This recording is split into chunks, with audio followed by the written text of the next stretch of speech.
Then when we go to a commercial after y'all are done.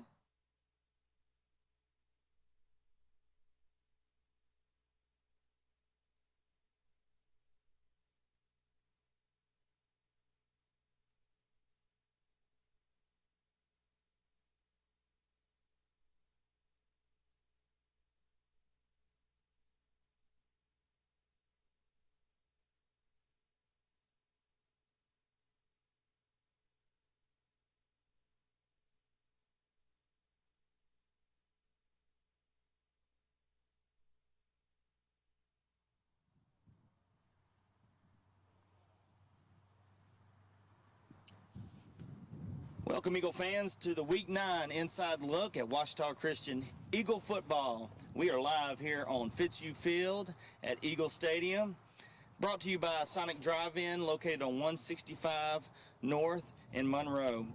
We're looking forward to a home game against Grant on this very field tomorrow night, as the Eagles look to go 8-1 on the season after beating Cedar Creek last week 35-0 to move their record to 7-1. So on your way out here, stop by Sonic, get you a slushie, a blast, some mozzarella sticks, and come on out to the game. Right now, the Eagles sit at 2-0 in district, and essentially District 2 1A champs. But we are in for a treat today. I have two interior linemen here with me. I've got number 53, Landon Ogden, senior, and number 56, Trace Busby, and I'm going to ask them a few questions. Want to get a look at their life on the field and off the field. Landon plays left guard. Trace plays nose guard or defensive tackle, I guess, depending on the defensive formation we go with. And I was thinking about talking to you guys, playing on the interior. You're on the defensive side of the ball. You're on the offensive side of the ball. It's almost like you're in a lose-lose situation, because if you play really good, not a lot of people know. You don't really know it until y'all go back and sit down and watch film. But if you play really bad, you get blamed for everything. So you're kind of in a lose-lose situation on both sides of the ball. But you practice hard. Both of you practice really hard. I get to come out here after school, watch these guys practice, and they spend a lot of time on technique. And Coach Mosier coaches you, and the technique that he teaches, it's like a science.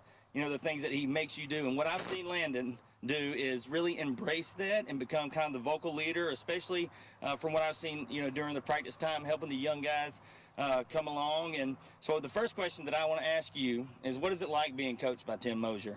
Coach Mo, he's a great coach. He's just not going to be like, well, you can figure it out. He's going to teach you how to do it, week in, week out. And if you keep stepping narrow, he's going to tell you, if you do what you always done, you're going to get what you always got. So he really, fundamentally, we're ready to play. Yeah, a lot of footwork and handwork. And I've seen Trace, Coach Vadrine coaches you. And what's it like, with practice with Coach Sonny Vadrine? He's got that old coaching style, and I really like that old coaching style. The practice we go through, he's got us doing like the dummies in and out, side by side, in and out and all that. He's a coach. He preaches to you staying low, because staying low is going to get you success on the D-line. And he teaches us to use our hands, not our forearms, because we get stuck with our forearms, we can't really do nothing. But if we use our hands, we're going to be able to make a play, be successful on the play, help the team out. And it's really the communication. We got to listen to linebackers. He teaches us to do that. Let the linebackers be vocal, listen to the calls, know what you got to do. As simple as that. Yeah, so it's a pretty cool system that you have going on. And one thing I hear a lot when I come out here and watch practice is, run it again. Run it again. So if you don't do something right, they're going to make you go right back and do it again until you get it right. Is that correct? Yes, sir. Yeah. All right, so Landon, you actually played nose guard before you moved to the offensive side of the ball. Is that right? Yes, sir. My sophomore year. As a sophomore year, you started at nose guard, and now we have players like Stacy Shaw and Reed Messenger and Trace that can play that position. So you've made the move to the offensive side of the ball pretty much exclusively. Yes, have you played any defensive plays this year? Maybe one or two. Yeah, just a few. So what was it like transitioning from the defensive side of the line to the offensive side of the line? Well, it's kind of like the same thing. You got to use your hands, but instead of getting extension, you want to pull them up and keep them close to you. Coach Mo does a great job. Even if you play defense, you're going to do the offensive reps. So, we're a small 1/8 team, so one guy goes down, it's next man up. So it's just great coaches help you do that transition like that. Yeah, we saw that this year with Drew Mosier getting injured. Stacey Shaw moves from the defensive side of the ball, play center, and we see guys rotate in and out, and it's just a lot of moving parts that work together. So Trace played last year as your junior year. You played kind of situationally, maybe started a few games, but as a senior, you've been a very important part of this defense this year. But injuries have limited your overall time on the field. So what has it been like for you having to come back and rebound from getting those injuries? I mean, I don't know if many people know it. I mentioned it on the radio, but you had surgery just, a month ago, a few weeks ago, and you back. You played last week, played a great game. So what's it like having to come and bounce back from injuries? I had all my teammates hyping me up, keeping me through everything, keeping me up. No, that played a big factor of it, keeping me up, because I've been through before my sophomore year, had the ACL injury, ACL surgery. And off the field, it was a physical therapy. They got me back, told me I had surgery. I took that better than I thought I was. Physical therapy went pretty quick, and then I came back last week, and a little bit of pain during practice, but I took a couple of ibuprofen, good as new, and then just kept going, and here I am today, still playing. Yeah, well, that's good. That's good to see. I love watching you two guys play. Typically on defense, we have a 3-man front. Every once in a while, we'll go to a 4-man front. You got Ben Duvall and Stacey Shaw and Cooper Russell and Reed Messenger, and I feel like Landon Waller has been playing on the line with you a good bit. So they kind of rotate in and out, some moving parts. But when you go in, you're at nose guard. What is it that you most look forward to each Friday night, before the game? What are you looking forward to when we go into a game? I've really got it in my head that the nose guard for our scheme, I'm supposed to get double teamed most of the time, let other people make the play. It's not really, I wouldn't say it's really the nose guard's job to make a tackle every play. The nose guard's job would probably be more to set the play up for the secondary and all that, and for the linebackers, so that way they can make the play, stop them. You want to make life difficult on the offense, not give them anywhere to go with the ball. And kind of on the same token, Landon, you're on the left side of our offensive line. So when you line up, you got Ryder Bentley to your left, a senior. You got Drew Mosier to your right at center. He's also a senior. So what I looked at is 2/3 of our running plays go behind you three guys. That's where we like to run the ball. Is senior led? How beneficial is it that our offensive line is senior led? Well, last year we replaced all 5 of us, and when we come back out, Coach Mo challenged us. He said that this is a championship team that we had. This was last year, and he said, but the only thing that's going to get in the way is the offensive line. Well, we kind of took that personal, and now we're a senior-led line and young quarterback behind us, and we gave up 2 sacks before Harding Academy. I think we gave up 4 against Harding Academy, but we're still, we give up less than 1 sack a game. So, we just protect him and let him make his plays and feel most comfortable as he can back there. And yeah.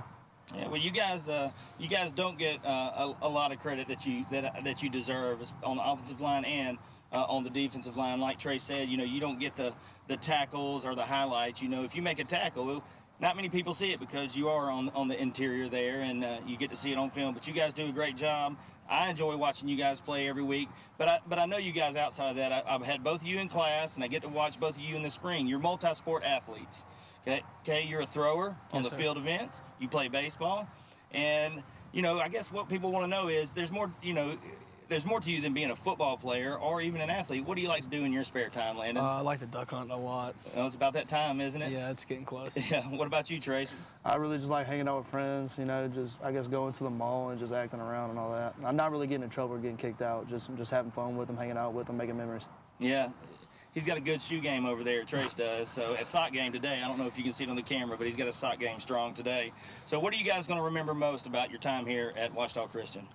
Just the feel like the brothers that you have here. Like, at a 5A school, you might not know a freshman, but here I pretty much know every freshman's name. It's just a smaller, and you're more concluded with people, and that's a big deal. Yeah. What about you, Trace? What are you going to remember about your career here at OCS? For me, it's probably when I was a freshman and Hunter Herring was here, everybody knew he was going to go to UL. And I thought that was probably the coolest thing. Then, seeing a quarterback, seeing the way he worked, and he just took me in under his wing, taught me everything that I needed to. At the time, they wanted me to play on the offensive side, but figured out that that kind of wasn't for me. Didn't really know what to do, and got yelled at a couple times. But the seniors that year took me under my wing. They did my sophomore year too. It's really just a brotherhood, and they take you in and just love on you. All right. Well, look, I want to thank both of you for coming out here today, taking your time. I know you're late for a psych class and study hall, and I know y'all got work to do. But I do want to say thank you for your time, and it's an honor to watch you guys play Friday, call your games, and do those types of things. I enjoy watching you guys play. Wish you the best of luck the rest of this season and, beyond the season this year. So we're going to take a quick commercial break, and we'll be back with head coach Stephen Fitzhugh. There comes a time in every dip's life when it's ready to leave the slow cooker, even buffalo chicken dip. So we put juicy chicken, buffalo sauce, and melty cheese in a portable crispy golden shell. Runaway dip, you're free now. Sonic $2.99 buffalo chicken dip bites.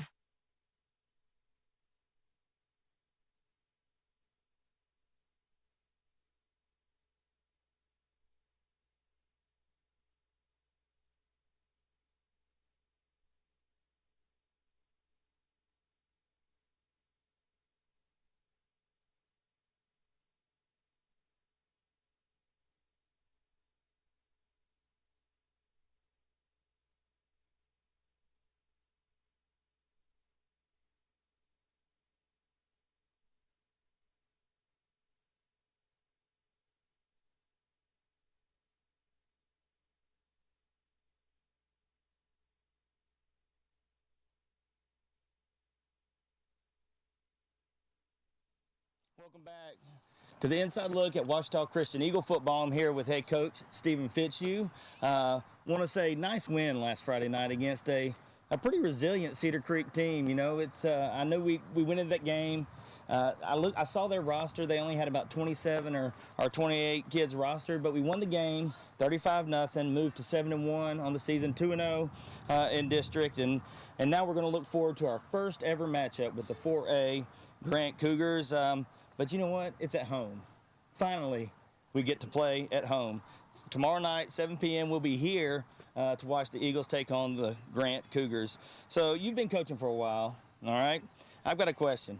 How much difference is it, or how much of a relief is it not to have to deal with travel arrangements and scheduling and all that, and you just get to play at your own field, especially after 4 weeks of being on the road? It is nice, and you say 4 weeks. When you go back and count the jamboree and scrimmage, our first 9 outings, we've only had 2 at home.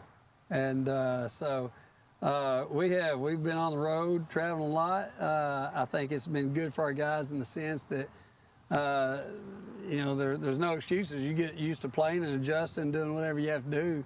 But with that said, there's no place like home. I mean, they get to stay in their own locker room. We don't have to go anywhere.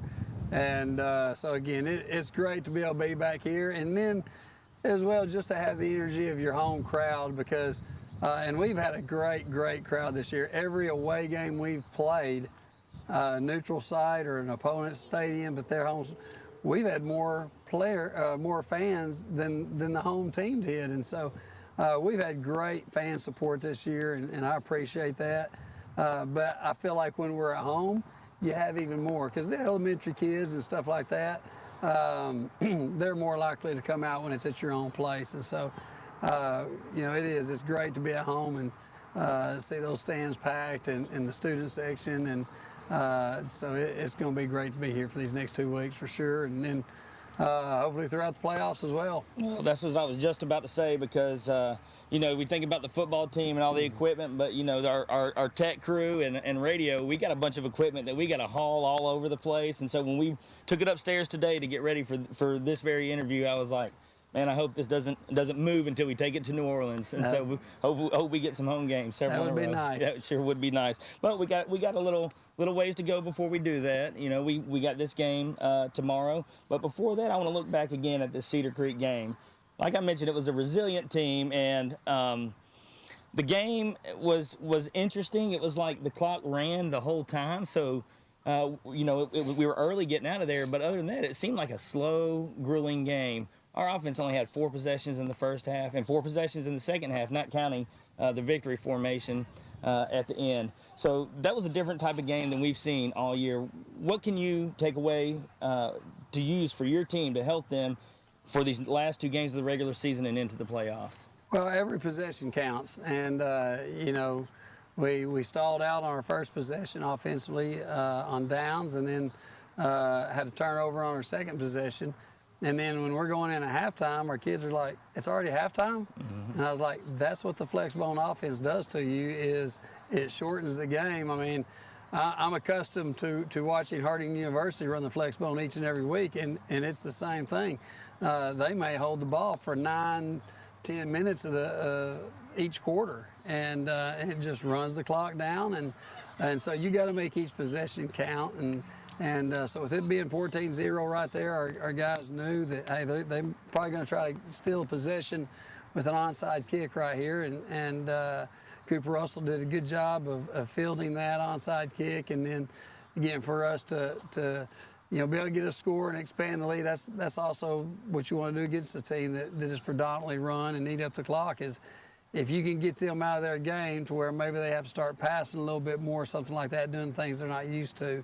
That's what you have to do. But I felt like our offense just kept grinding. We never punted the whole game, all 8 possessions. And so, and then defense was playing solid, stopping the run. I think of their 150 yards that they had on the game, I think about 115 of those yards came on 4 big pass plays, a couple of them trick plays that they got on us. And so anyway, again, for the defense, get a shutout was big. Tate's punt return, to change the momentum swing of that game and really put things out of reach, that was huge. And so that's what you want to do at this time of year is get better each and every week as you approach the playoffs. Yeah, I agree with you. And, you look at that game, it's 35-0. Most of the time in high school football, that means you played a good game and you beat a team pretty soundly. But that score we were in control of that game pretty much the whole time. Maybe not on the scoreboard, but we outgained them. You mentioned 150 yards. Well, we had, 322. We had 17, twice as many first downs as the Cougars. But they had 28 and a half minutes of possession. We had 19 and a half minutes of possession. And part of that was, they would run a play, and then they'd get on the line, and they'd use that whole play clock to try to stretch out, that game and run as few plays as possible. So we saw that flex bone offense. We've seen kind of an air raid offense. We've seen the spread. We've seen a power run team. We've seen a pro-style run team. We've seen a variety of teams this year. How valuable is that, again, looking towards the playoffs? It's huge because, again, to be able to see everything that you do, and you go back and you talk about Gina, split back veer, and so it's good to get that experience throughout the entirety of the season so that when the playoffs hit, you never know who you're going to play or what they're going to run. And so having been able to see everything, you can go back and learn from your mistakes and things like that. Again, the flex bone is something that we have not seen a lot in the last several years. And last week we went back to our Superdome game of 2019 and looked at things that we did to defend it back then and just to show our players film to where they get a good understanding of things. So it's valuable to see that variety of offense, defense, things like that, because again, when playoffs hit, you're liable to see anything. Well, so we got our 8th win of the season, all but wrapped up District 2 1A title, which will be the 19th district title in the 47 years of Ouachita Christian football. 401 all-time wins as a program. Your 247th win, and now we want to turn the page and look at Grant and see what Grant's going to bring. Again, it's our first ever matchup. They are a 4A team. They play in District 2 4A. It's a pretty tough district. You got Neville, Peabody, Franklin Parish, Tioga. So those are some good teams. And then, of course, you got Grant. So on our end, this is a big game. This is a big game on our schedule. What do you expect to see tomorrow night from Grant? Well, I'll tell you, they're going to battle. They got a bunch of country boys up on the offense and defensive line with good size. And they're going to line up and just try to pound you and then catch you sleeping a little bit and try to hit you with the pass play. But again, they got some guys that run really well offensively and defensively. They're at their skill positions. They lost a real close game to Franklin Parish, and Franklin Parish is, of course, loaded with several great athletes on each side of the ball. And so, this Grant team, this is a game that has a lot of playoff implications for us and them. For us, we're fighting for home field advantage.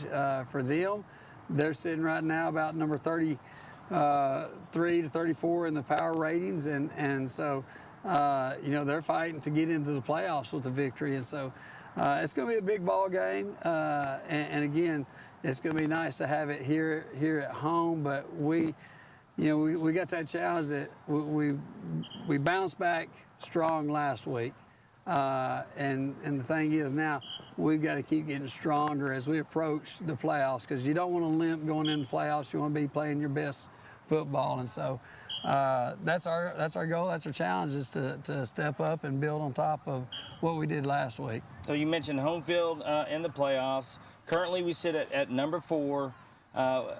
St. Mary's is sitting at number 1 in our division. Number 2, Vermilion Catholic. Number 3, Riverside, and then we're at number 4. Do you expect to see a lot of shakeup between those top 4, where we can get into the top 1 or 2 spots? I do, because the way that most everyone else out there, Go Preps, LHSAA, the way that they calculate it is they do not count the game until you play the game. But we're going to have 6 power points playing up, or 4, whatever it may be, going to the divisions. Yeah. But we're going to have 4 play-up points. That has not been added in to this point, and so neither has their wins and things such as that. And so I feel like, if we can come out and take care of business and execute and win this week and win next week, I feel like we have a shot to jump up to number 2, depending on some of the other games that are going to be big deciding factors this weekend. You have Southern Lab and Kentwood playing tonight. That the winner of that game is going to get 18 power points. That's a big one. It is. And then you have Logansport and St. Mary's playing. If St. Mary's wins that game, then they're looking at the possible 1, staying at 1, going to 2, somewhere in there. And then you have Glenbrook and Homer playing this week, and so it's a big game for Glenbrook. Yeah, so there's several big games that I think are the biggest matchups left within each district that will occur tonight. Because again, I feel like you look at things and you go, hey, St. Mary's going to win next week, and Glenbrook's going to win next week, and things like that. So, but again, depending on how those things shake out, we have potential to possibly jump up to number 2. Yeah, so I was looking at the same thing you were. I think Riverside, their last 2 opponents have 4 combined wins, so they're not going to be able to climb very much. And a big win for us could potentially jump them. Southern Labs looming around 6 or 7 or so, and a big win for them is going to put them up close too. So there is a lot of big games coming up. Something to keep your eye on if you're a fan, and we're going to talk about that. I talked to David Gordy this week. We've been doing a little digging. We'll talk about that during the broadcast of the game. So OCS is 31-0 on this field since the installation of this turf. Fitzhugh Field looking to move to 8-1 overall, 1-0 all-time against 4A Tioga. I said Tioga. Grant Cougars, and move to 32-0 right here on Fitzhugh Field. One more question, Coach. I noticed in the media guide that Noah Lovelady was a captain. Okay, he's 6 tackles away from tying Cade Harper for the all-time tackles. Pretty big accomplishment. Man, what a player he is to watch. But I also noticed that his brother and his dad were honorary captains. I hope that's not a secret or a surprise. No. Okay, good. They know about that. They know about that. Yeah. So is it because second generation. Generation. If we've had seniors take the field as captains, as dads that played for OCS as a senior and took the field as a captain, then we allow them to share that honor. And of course, Bryce never got to get on the field as a player, but was a outstanding manager for us for 2 years. And so we'll have all 3 of those guys out there together, and all of had a great impact on OCS and OCS football. And so just judging by his average, I would say that Cade's record, he better enjoy it for one more day, because I think it's going to disappear tomorrow. But Cade Harper was a great linebacker, started for 4 years, and very similar to Noah. Cade was the MVP for the coaches poll, I believe, as a sophomore, and possibly may have it flipped. He may have been sports writers as a junior, coaches as a senior, but you know, Noah was MVP of the coaches poll last year, and so again, that's quite an accomplishment to have that many tackles. That is, and I know Cade probably is going to enjoy it while it lasts, but I also know that I know Cade, and I know he'll be happy for Noah, because it builds up the program, and you know, the old adage, records are made to be broken, you know, and so it's going to be a great night to be out here, watch some football. I want to say thank you for coming on here, spending your time talking about the last week's game, next week's game, and then we'll be back next week to talk about the Lincoln Prep game and review this Grant game. So thank you all for watching. Come out here on Friday night, stop by Sonic, get you a snack, come on out to the game, 7 p.m. here on Fitzhugh Field at Eagle Stadium. So we're going to see you tomorrow, and go Eagles.